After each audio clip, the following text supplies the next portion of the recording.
Hey everyone, and welcome to this episode of the Mic'd Podcast. I'm Mike, a hairdresser of over 20 years. One of the best parts of my job is the conversations that I get to have with all of my clients. We talk about anything and everything and invite you to listen in as we get mic'd up for today's conversation.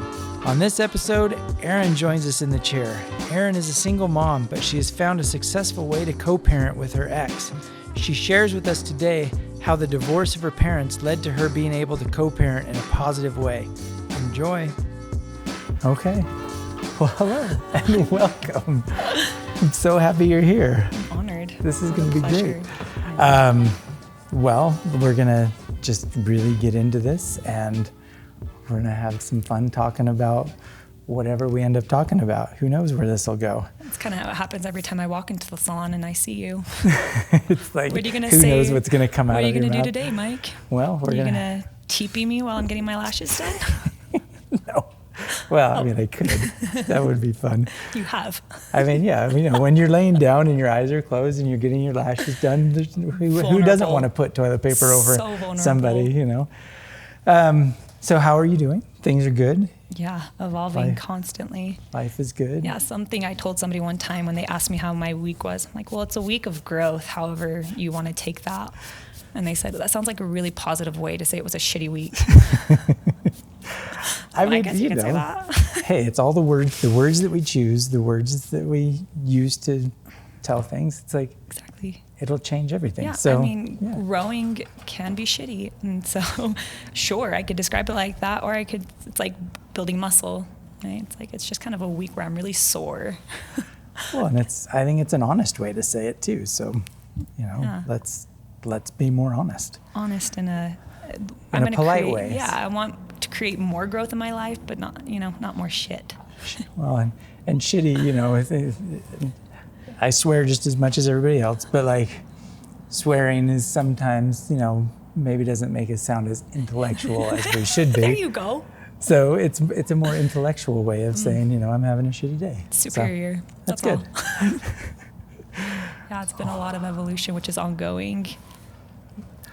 All right. Well, let's get into this. So, I mean, we've known each other for a while, so I want to go down some roads that we haven't necessarily gotten into. So one of my favorite questions that I love to ask people to really just get to know them on a deeper level is talking about life, and as far as like if there is any point in your life, if you could go back and change it, like we all have those pivotal moments where it's like, if I would have gone this way, this would have happened, and if this is the way that I've gone, so I know what's happened. But going back to that moment, is there any point in your life where you feel like, if I could go back and just change that one thing, do you think life would be different? Would it be the same? And I'm saying this not to like have you regret anything that you've done in your life, because I think that what our life has brought us to has made us who we are, and who you are right now is absolutely perfect. So not saying like, Thank you. This is a hypothetical, just a fun question. So I agree. Yeah, that's an extremely thought-provoking question that I think many of us probably have asked ourselves when we've reflected on our lives, and many times wish that we could change something. You know, I think growing up, in my experience, there was constant wanting to change who I was, too much focusing on the lack of what I didn't have, and wishing I had something else, or wishing I was something else or someone else. So it did often turn into regret. And I think when we can approach the question with, who have I become because of the experience, and who would I have become if I went down the different path? And how could I learn from both of those people? And how can I take and embody the lessons that sometimes we wish that we could go without having to learn, or we wish that we could learn the lesson without going through the training, right? It's like getting the muscle without going to the gym. Yes. I mean, that would be the easy way, exactly. Right? So wait, did you thought it like a lot, like as a kid, you were always, did you feel like you were always comparing yourself to other people? Absolutely, yeah. I mean, I'm probably not an anomaly. I'm the only girl or person, young person growing up in this world, comparing themselves to what other people's definitions of success and fulfillment look like, or embodied, to look like this person, to feel like, oh, I'm popular, or I'm accepted because of the way that I look or the way that I talk. I felt growing up in the time that I did, it wasn't as common. The modern family wasn't as common, the unorthodox way of living. What time or period are you talking? Because you're young. The early 90s. Okay. So divorced parents, that wasn't as common as it is now. My mother's an immigrant, and I think that in itself, she was learning the culture with me. She was learning how to live in this world as I was learning to live in this world. And I always tell people that my first language is Spanglish. Okay. So that's kind of a disclaimer too, as we're moving on in this conversation, is that there's things that I learned that had different definitions, semantics, right? We could use the exact same word and have different definitions for the exact same word because of our experiences with that word and the way that we were taught to use it. So my mom and my family from Mexico, they would kind of have to make do, right? They're like, the feeling of a word. Like, I don't know the exact word that you'd use to translate this, but this is kind of the feeling I'm trying to get across in this. So again, disclaimer, Spanglish is my first language and then English is my second. Okay. That's okay. That's good. So yeah, in the early 90s, growing up with divorced parents, they were into my entire life. And at what age did your parents divorce? Were you just really young? Probably 11 months. Okay, so you were just a baby. Yeah, and it's all I know. And I'm really grateful for that. That could be a moment that many times I wish I would have grown up with both my parents at home, didn't have to go in between homes, share my weekends, know what it's like to live out of a bag because I'm packing up and going to dad's. Yet there's so much love that I feel like that set me up for. And I know that that's my gift. Did you stay with your mom or did you go to your dad's? My mom had me primarily full time, me and my older brother, and then we'd go to my dad's. Okay. And we saw him a lot. We have a great relationship. And I think just being the only kids in my family, my mom's family is still in Mexico, and so growing up without them created its own dynamic. But then I had my very big extended family on my dad's side. He was one of 7 kids, and so I had all my cousins, but we were the only ones that didn't have both parents. So anytime we do family functions, it just felt a little different, And where did you move? Did you stay in Mexico or where? We stayed here in Utah. Okay, so you guys you were here in Utah when you were born? Yeah, yeah. Okay. So I'm pure white with one whole half Mexican. Okay. So was it just in Salt Lake area? Was it? Utah County. Okay. Yeah, so I grew up in this bubble. Well, and that's the thing, in this bubble, the divorced parent, that's an anomaly, or at least back in the 90s Especially back then. So, yeah, there was one of very few kids I remember in my school who it was kind of like, oh, you also have divorced parents? You also go in between? But now it's a lot more common, which, interestingly enough, as we were coming to this podcast and there were some questions I considered, and there's things that we've talked about too. I love the way that our conversations naturally evolve because of the passion that we have for our industry and what we do for people. Something that I thought of as far as an invention that has changed my life in the last 100 years. There's so many things that we can think about, obviously, that has happened, that's still coming out, that's having a massive global impact, and as individuals, how that's influencing the way that we interact with ourselves and with each other. And something that randomly struck me that I didn't expect was the invention of psychology. That family psychology, marriage counseling, that's relatively new within the last 100 years. Oh, yeah. I think the last 80, maybe 70 years. Well, and what a huge thing that everybody needs now. I swear, I know probably 9 out of 10 friends of mine are all going to therapy. They're going to learn why their mind is going the way that it is, why they're dealing with certain things the way they are. Right, exactly. So why do you find what's the fascination of that invention? Because of the opportunities that it's created for me. It's something that I've always gravitated towards. So what you just said are things that I started to ask myself when I was really young. I would say probably a freshman in high school. And I had started taking all of these really advanced classes any advanced class that I possibly could in high school, and even in summer classes, just so I could get ahead. I was a very excelled student because I had a passion for learning, and I had a passion for understanding why we function the way that we do as people. So I started studying medicine, biology. I wanted to understand, like on a really small level, why we have the reactions and the manifestations that we do. What are we doing to our bodies, and what can help them? Do you feel like that interest came because of your situation, being from a divorced family? Do you feel like it was like, was there a, in the back of the head trying to figure out like, why did mom and dad get divorced? What, like, and then trying to understand that psyche? Is that kind of where the process of being fascinated with that part of life came from? Yes, absolutely. So were you able to, like, obviously in the 90s, we didn't have, the stuff like what we have now, the internet and all that. Where did you go and start finding information out? Was it teachers at school? Was it books? Yes, absolutely.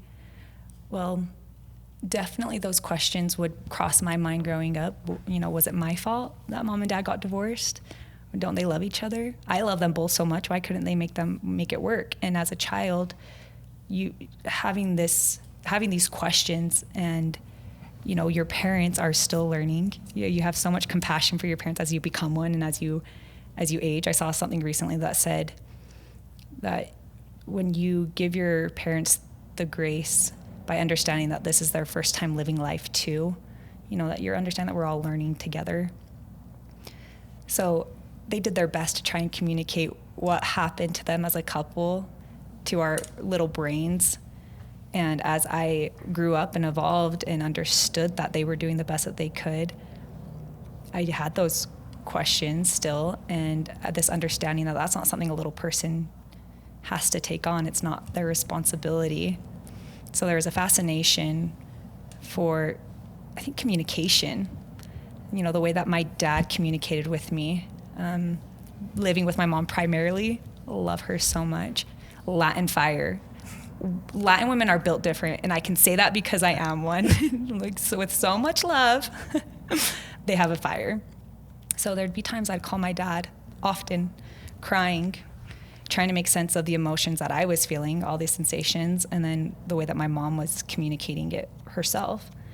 And I'm so grateful for the man he is and the way that he has always communicated with me, because he would do so well at getting on my level, and he never badmouthed my mom. And he would do so well at showing me how what was happening was a manifestation of her love and the way that she cared. And he did really well at helping me to gain a perspective outside of myself, instead of getting caught up in my own teenage drama or thinking one way about it. He would pull me out of it and help me. His goal, he said, was anytime I'd call him crying, is that by the end of the conversation I'd be laughing.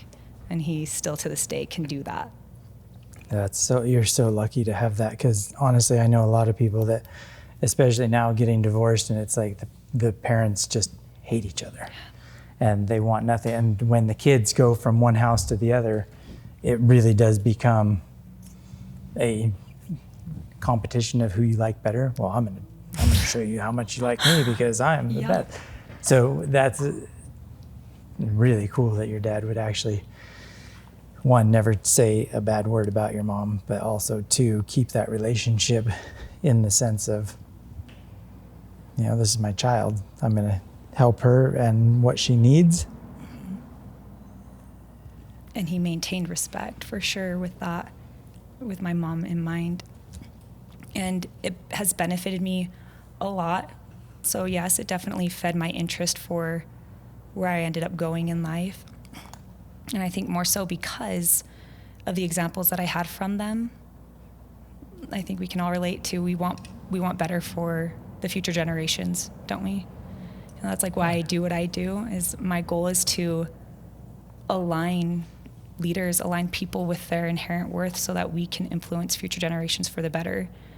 Because the more that we are in tune with how valuable we each are, the details of our story and the things that have made us who we are, and we can embrace that and step into that empowerment. People confusing confidence with empowerment, but when you feel empowered by who you are, then we can show up for those little people or the future generations. So that was my goal, was I wanted to do better. I didn't want to raise my kids in having to go in between homes. Mm-hmm. And I actually am in a position where I'm a single mom. So my son does go in between homes. And there are so many challenges with it, and there's so many blessings because I know what he's going through. I can relate to him. And so as we co-parent, him and I both grow up together. And you and your son's dad are still very co-parenting. Like you're still involved together in the decisions for your son and like. Absolutely. Right. And that was something that as we decided when we weren't going to be together, I told him was very important for me, is that we maintained a relationship because of the example that my dad was for me, mm-hmm. that I could set that precedent. This is very important. I know as a child of divorce, as a product of divorce, that it's important that we have a relationship for our son and that he knows that we're a team and that we're there for him. And it's interesting to see the dichotomy he experiences in between going in between homes, and where it's conflicting because he loves us both. And so he doesn't want to leave one parent to go to the other, but he doesn't not want to be with the other parent either.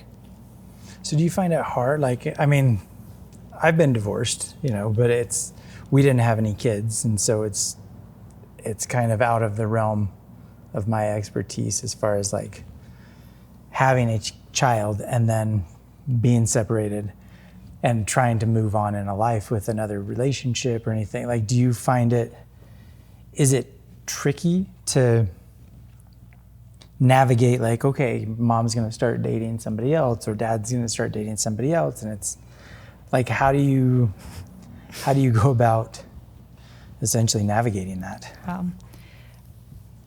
It's fascinating to be in this position where I'm the parent doing that, because I grew up where my dad didn't get married until, I was an adult, where he actually like settled down with somebody. So I knew him as a single dad all my life, and he dated, and my brother worded it in a way where we were vetting stepmoms for a good period of our lives. Because there was just times that we were, hanging out, meeting her and her kids. And so I say that as another disclaimer, that each situation is unique. And I know a lot of single moms and single parents, friends, clients who navigate it to their discretion. They have certain like standards. Rules or yeah. Like, I don't know what word to call it, but ways where like, I won't introduce my kids until the X amount of time, or I was just talking to a client the other day about dating as a single mom, and this is really random, but it's something that a standard I have for myself is not dating somebody who's newly divorced, at least a year or two. They need to recover from that to be in a place where I feel like, are ready to date. I've never been divorced. I'm a product of divorce. I'm a single mom, but I've never been through that actual process. So you were never married. Mm-mm. Okay. So, and then are both of your parents now remarried, or just your dad? Yeah, both my parents. So between my parents, both of them, I have seen 7 marriages. Wait, what? Like married, divorced, like, wow. Yeah. Really? So they're both married right now. and I love them. And all we want is for them to be happy, just like what we want for anybody in our lives, right? I had a very honest conversation with my brother, who's a doctor in psychology. It's so funny. I love telling this story because I was a very excelled student.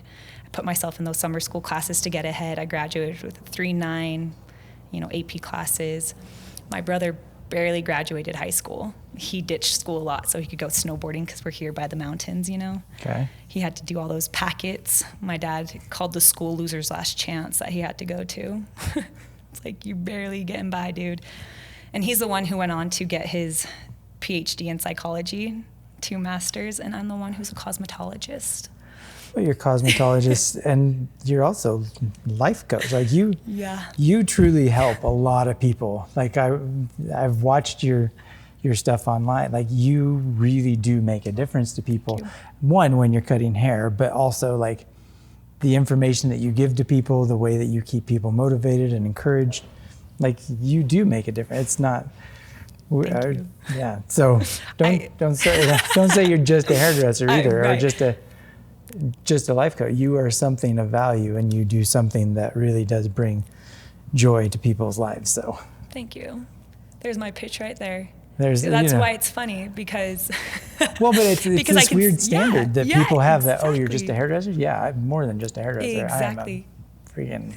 I change lives. Yeah. I transform lives. The other day I was at the hair school, and one of the students asked me what I specialize in, and I said transforming lives. I said I can teach you all the technical stuff. I'll teach you how to color and how to cut, and I'll train you there. Where I'm really good is the way to connect with the people. Yeah. Well, it's funny. Like anytime I interview people for the salon, it's always like you look for personality because you can't teach people to be nice. Some people are just jerks.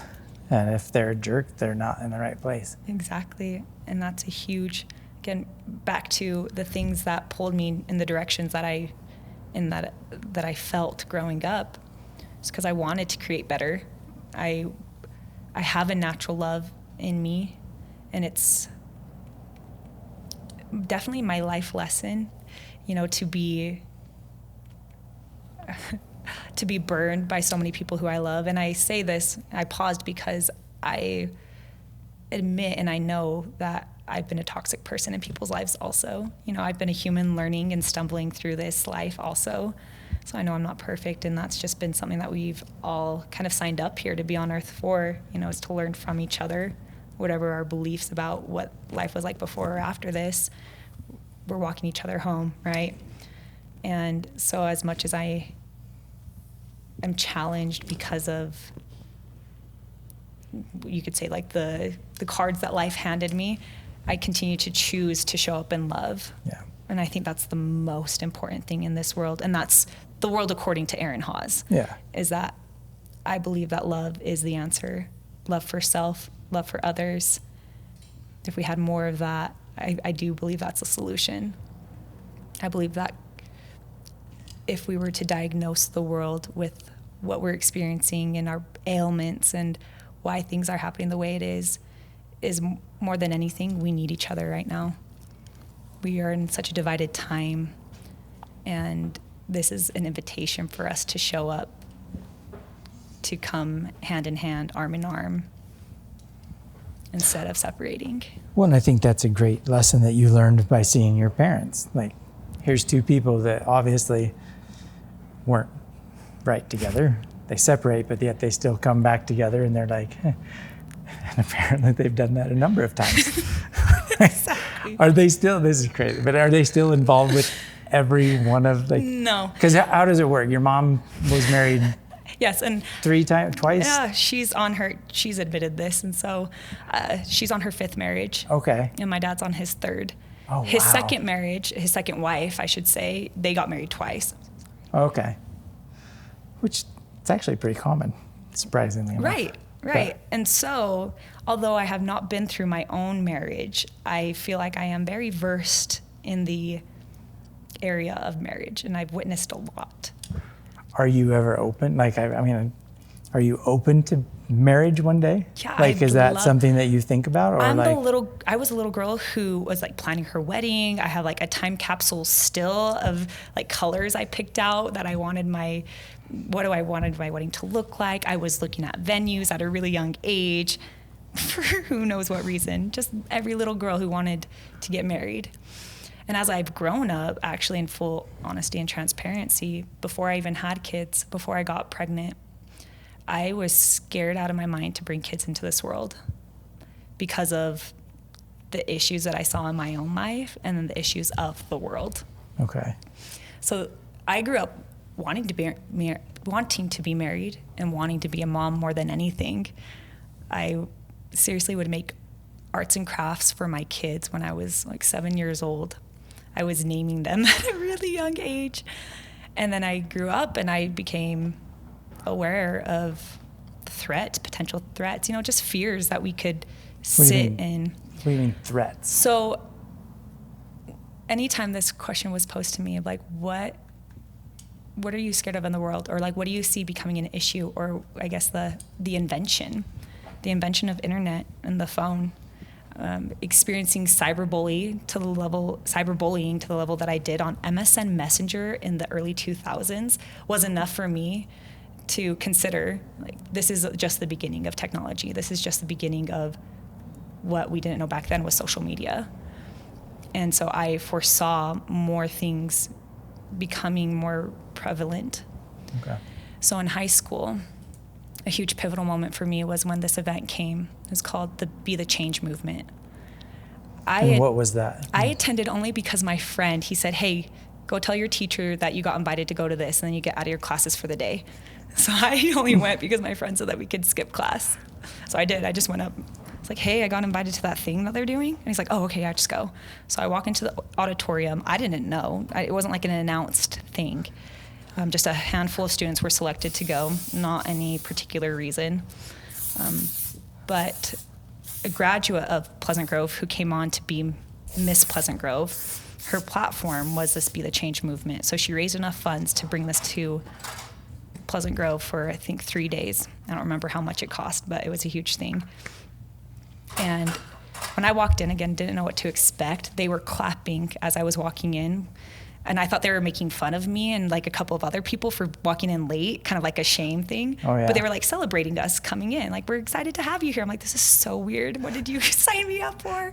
I thought we were going to go get Costa Vida for lunch. You're like, go is this watch a cult? movies. Yeah, exactly. Oh, yeah. Where's the green juice? So that's what exactly started happening was that they start hyping us up. We're playing games to break the ice, connecting with people. And they put us like in little groups that they call like, okay, this is going to be your little family for the day. So there's 5 of you. We'll go on break, but then you guys come back to your family. So once we got past the icebreakers, it got deep. It got really deep really fast. And the facilitators, there were 2 for this movement this event. They started telling stories about themselves and their upbringing and the things that they had been through.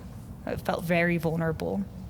And so this first exercise, we can call it, was called If You Really Knew Me.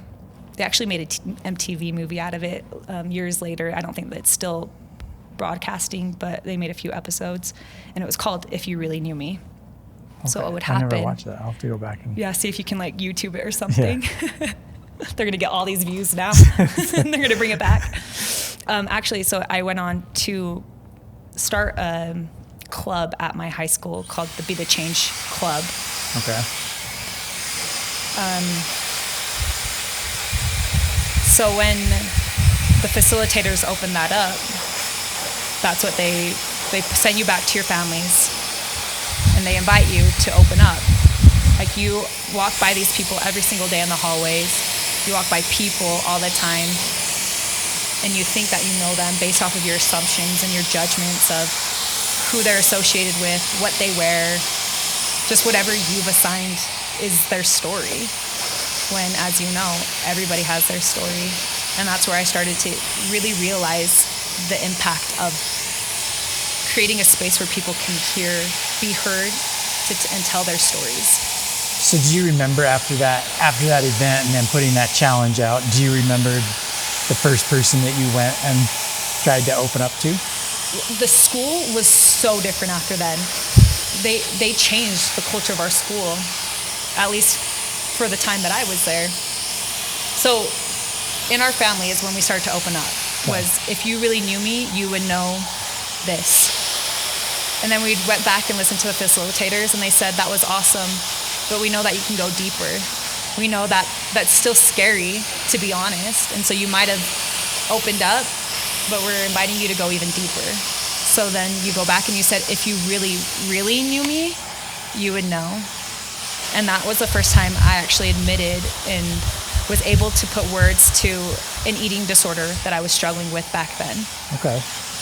I hadn't talked to anybody about it. That comparison, I was definitely internally struggling and suffering because I didn't feel like I could talk to anybody about what my demons were. And so did you open up to people about that? And like, who would you, like, was it family that you opened up to first? Was it friends? Like, about that about particular? the eating disorder. So I don't remember if I actually was able to have like conversations about, like, with my parents or anything about it. I know now I can talk about it openly, and it's something that, as you know, I hope could help somebody by talking about what my relationship with food was and how it's evolved. I think more than being able to create the conversation, it was because I had articulated it. It wasn't something that could hurt me anymore. It wasn't this, again, a demon that I was just facing myself. It was out there. And although it wasn't something I was talking about, or like these kids that saw me in the hallway, they wouldn't ask me like, hey, are you doing okay with that? They were just that space that I could open up and feel safe enough to put some words to it. So I would say within 6 months, I was able to kick that. I got into a relationship, and I don't remember telling that boyfriend about it, but because I became a healthier person in my mind, I was able to beat that and overcome that eating disorder. And it was just very interesting to hear the different stories, because there was not only peers, like other students that attended that event, but there were counselors. There was a few just like members of society, like a few adults just volunteered to come, and then they were put in this position with us where they were no longer the adult. They were just somebody else who needed to be heard. So I was a sophomore in high school, and this adult woman came in and talked about how she was struggling because she had just gone through a divorce and she was dealing with addictions, and she just needed to be heard. And I can't imagine how intimidating that was to come into a high school to open up to a bunch of high school students about her struggles. Yeah. But that was also probably very pivotal for her to feel like maybe she wasn't facing that demon alone anymore either. So the culture shift I experienced in the school, students were hugging in the hallways. People I never would make eye contact with, I was stopping to hug. And because of that, there was things that played out in the rest of my high school career. Because up until that point, actually, I felt very alone. I was on the verge of transferring high schools. I'm pretty sure I had the papers to transfer to a different high school. And I had made the cheer team at the high school that I was transferring to, because it was my way of being seen, of feeling accepted. Being on the cheer team, was that okay? And that was my contingency. That was like I told myself if I made the cheer squad, then I would transfer. And so it was set. And after that event, I felt like I belonged somewhere, and I didn't have to have a cheer squad. I didn't have to completely uproot my life to feel like I was accepted. And that lesson in itself has manifested several times in my life, because I definitely have a tendency to run away from my problems. My mom called that out at a really young age. My self-sabotage is avoidance and procrastination, right? Like the biggest lie I've ever told myself is that I'll do that later. Or I'll respond when I stop. So instead of running away from those fears of being alone, or like I have to uproot my life, I have to start over. Let me just run away from my problems here, because I guarantee they won't follow me into the next place that I'm at in my life. So you ended up, you didn't transfer to that high school, even though you made the cheer team. You stuck with it. Yeah. And are you happy with that decision? Yeah. Like, that was a good thing for you to actually find a community that you didn't need a spotlight, essentially, to be valued or validated or whatever, however you want to. Accepted. And the friend group that I ended up gaining wasn't even from that event. I don't think anybody else that I ended up becoming friends with, really close with for the remainder of my high school years, had gone to that event. So they only had my experience, my stories from the experience to go off of. One of my really good friends, the one who made me go so we can skip class, he's the one person who I could connect with on that. Do you feel like because of that event and being able to open up, you were able to find those new friends? Is that essentially? Because the way that my perspective changed. Like it pulled me out of my own shit. It was the first time that I got sick of my own drama. Instead of retelling the story the way that I was, about being a 16-year-old girl who nobody understood, that didn't feel like they belonged, who compared herself, I wanted to write a new story. Why not create a new story where I was at, instead of feeling like I had to start over completely, write a new book? I could just start a new chapter where I was at. So that's when, there was the next year actually, this kind of goes back to another question you asked, as far as how did I find that information, because we didn't have the resources that we do now. Mm-hmm. So that was my sophomore year. My junior year I was in English honors, and my English teacher at the time was a doctor in psychology turned English teacher, high school English teacher. I learned more from her class about life than anything else. Then I did English. She actually was the counselor that they assigned to the teacher that they assigned to be the counselor for the club that we started, the Be the Change Club. Okay. So her question that she posed her honor students when we first started, like, the first day of class type of thing, was, if you had $1 million, what would you do with it? And I said I would fund as many Be the Change movement events to go to as many high schools in the nation as it possibly would. And I didn't know at the time that she was a counselor that was assigned for the club. Okay. So then she assigned me to be the vice president, and we started to raise money to bring that event back to the school. Do you know, is it still in the schools? So they changed the club. It's not the Be the Change Club anymore. Last I knew, it was called the Hope Squad. Oh yeah, they have that in my kids' school. Yeah. I didn't realize that was the same thing. So something that transformed, we did raise enough funds to bring that event back. And at the time, my counselor approached me, my teacher pulled me aside and said, Eryn, there was a leadership, and she wasn't very specific, but she said there was a leadership that came out with a statement that said, if there are environments or groups or settings that you are being invited to open up about vulnerable conversations that you haven't opened up to about,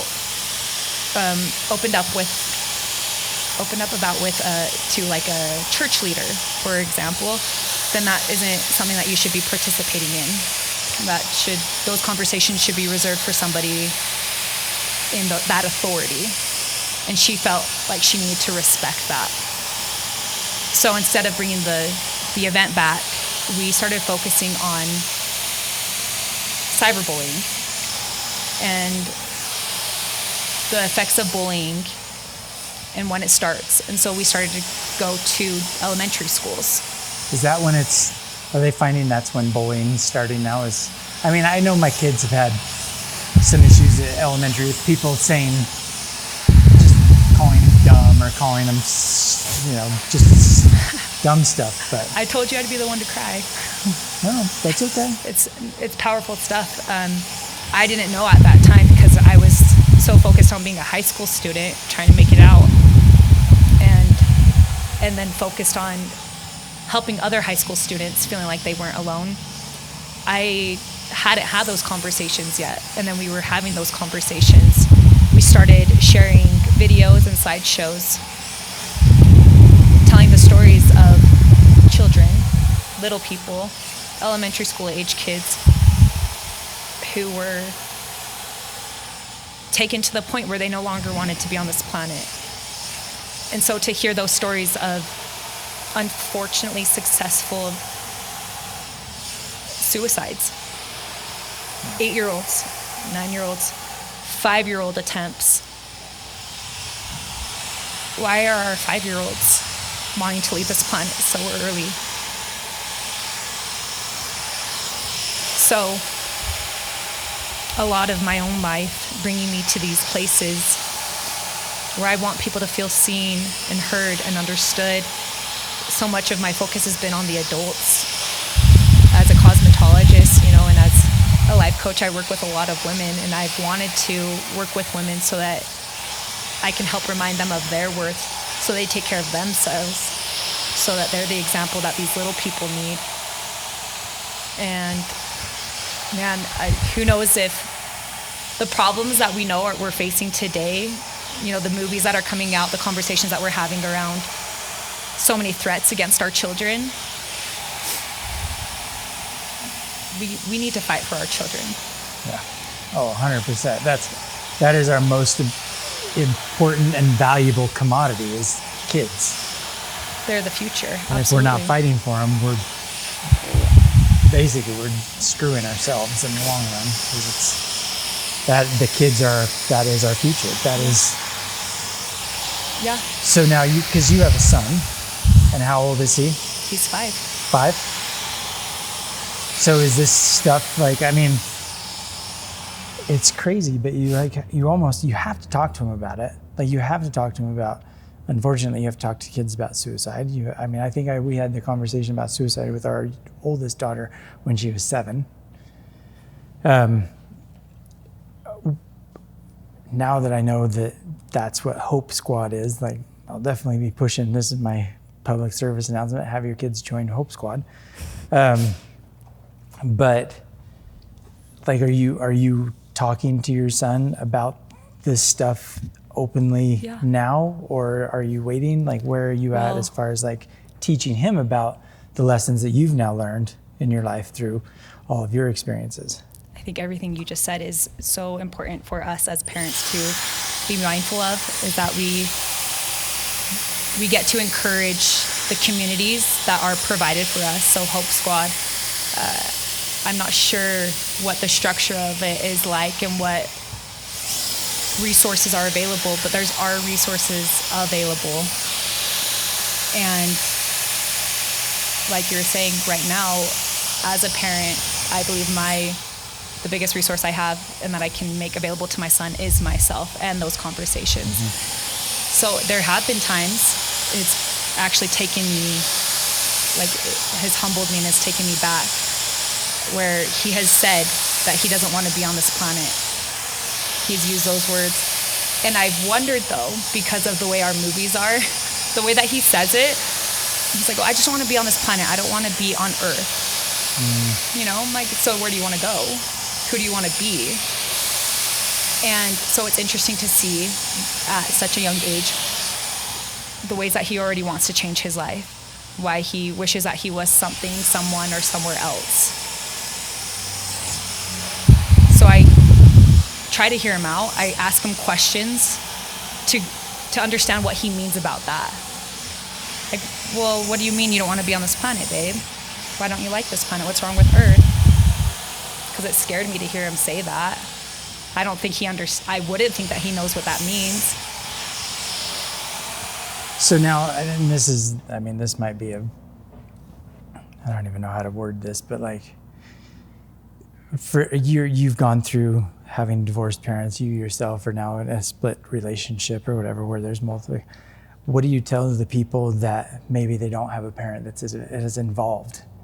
What did those kids that are having to learn this stuff via teacher or via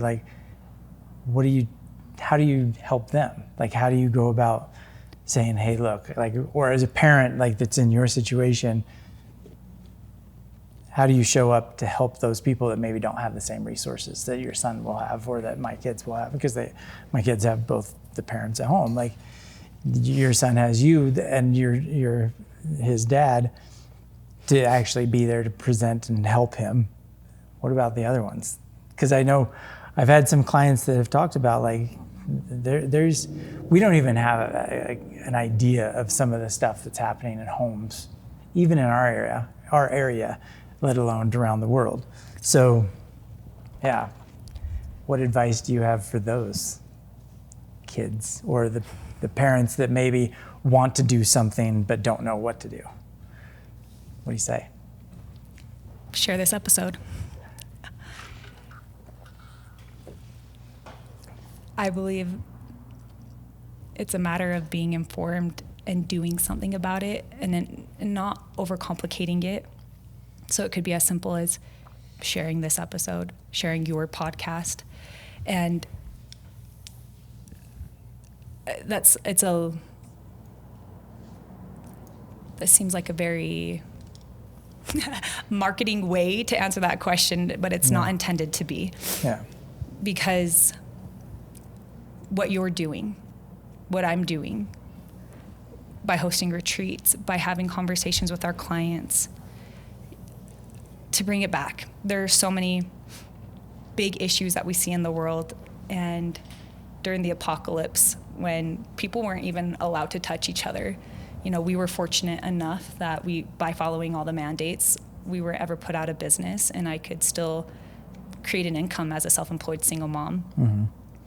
And so this could be controversial because I still saw people during that time.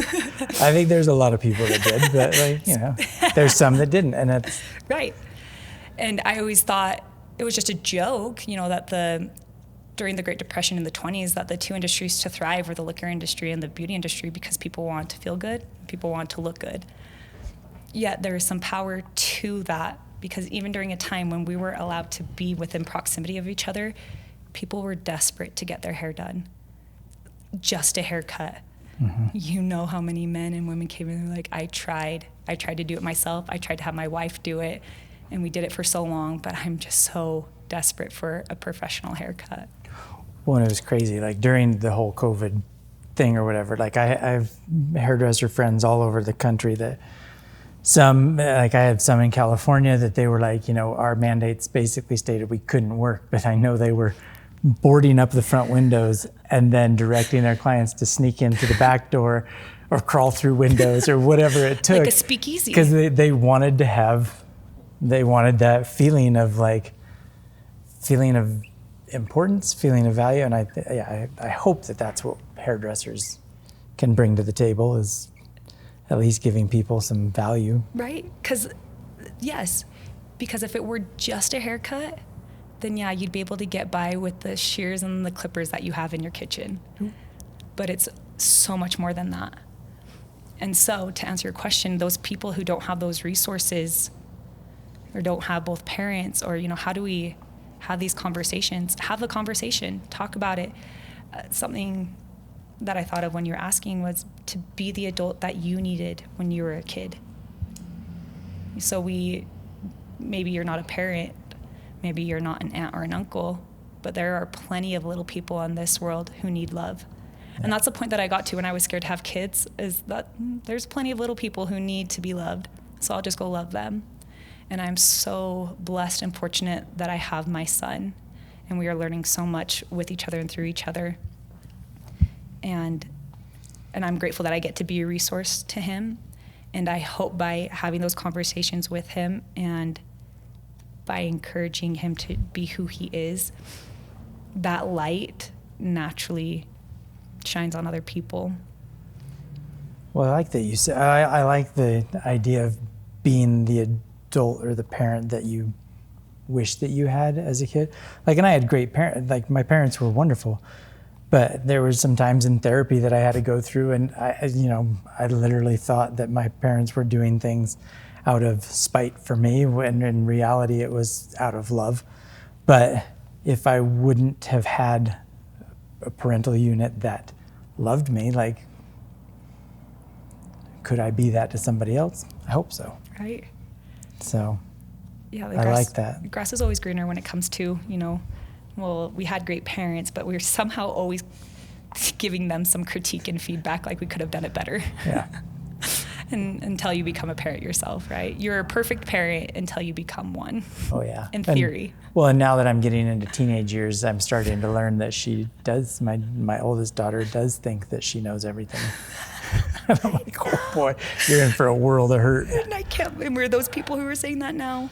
But these teenagers who think that they know everything. But no, I don't know.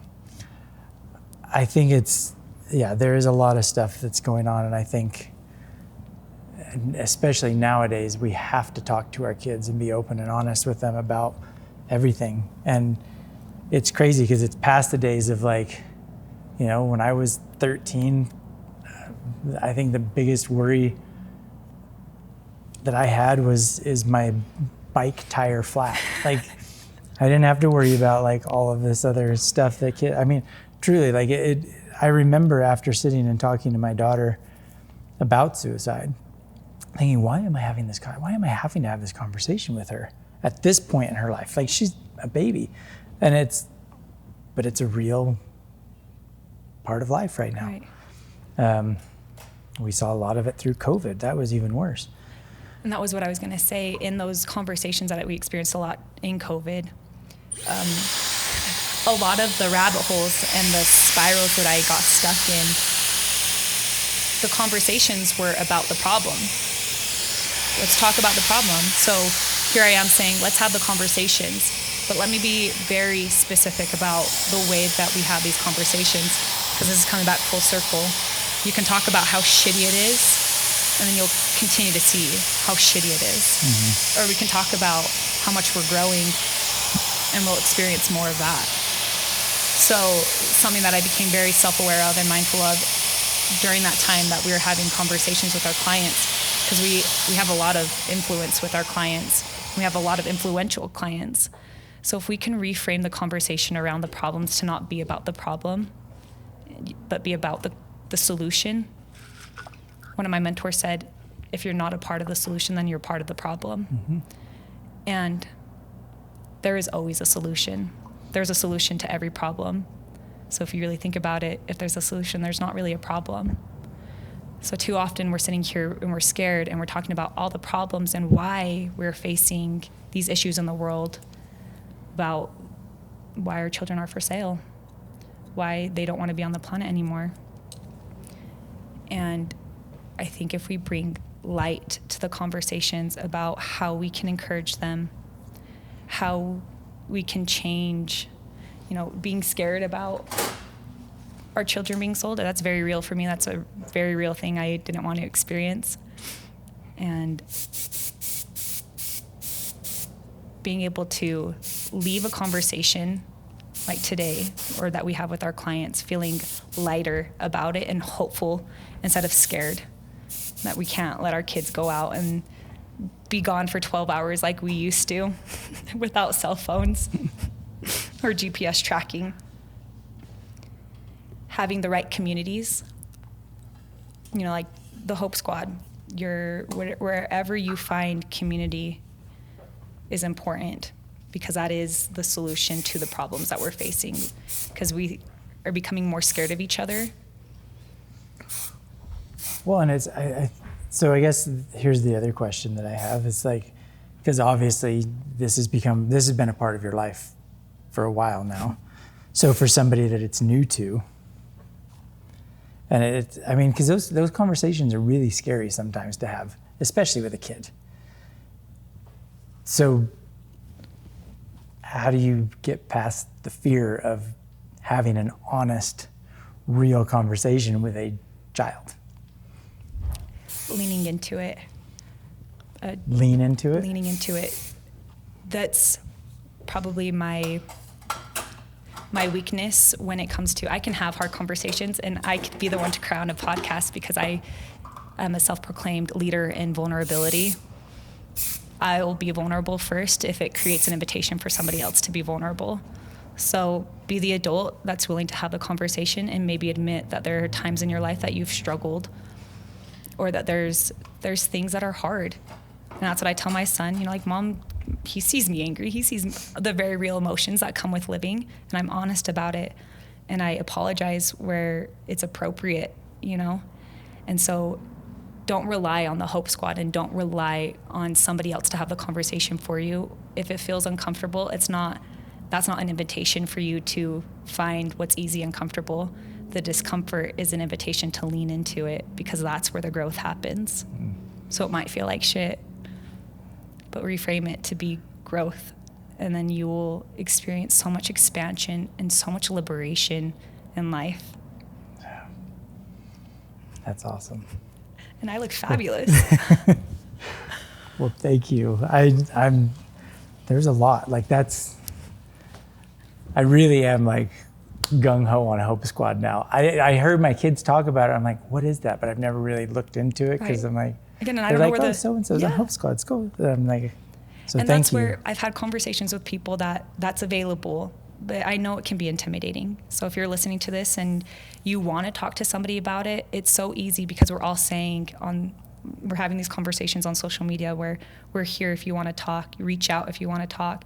It's still scary. I can say, reach out if you want to talk, and I know that those fears are probably still, those voices in somebody's head are telling them that they don't deserve to be heard and that you're not worth fighting for. But I promise you're worth fighting for. And there are people who want to hear what you have to say, and there are people who will hear what you have to say, and they will love you more because of it. So don't let those fears or those voices stop you from showing up tomorrow, because we need you. Perfectly said. Thank you, Eryn. Thank you. It's been an absolute pleasure. Thank you for having me, Mike. Mike. Mike.